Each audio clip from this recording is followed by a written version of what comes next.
नमस्कार मित्रांनो, मनी मॅनेजर्सच्या निफ्टी ॲनालिसिसमध्ये आपले स्वागत आहे।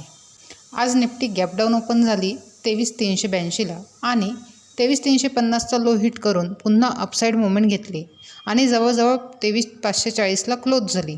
म्हणजेच एकंदरीत निफ्टीने पुन्हा अपसाईड लेवल होल्ड केली आहे।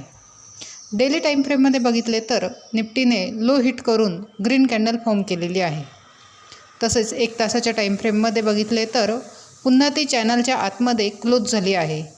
यामध्ये 23,585 हा पहिला हर्डल असून 23,670 हा एक रेजिस्टन्स आहे। 15 मिनिट टाईम फ्रेममध्ये बघितले तर 23,585 ते 23,610 हा सप्लाय झोन आहे। जर हा क्रॉस केला तर निफ्टी पुन्हा 23,670 जाण्याची शक्यता आहे आणि 23,460 खाली ब्रेक केले तर 23,350 पुन्हा जाऊ शकते।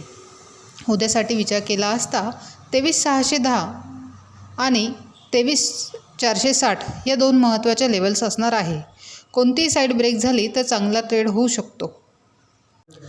अशाच निफ्टीच्या ॲनालिसिससाठी चॅनल सबस्क्राईब करा, तसेच व्हिडिओ लाईक आणि शेअर करा।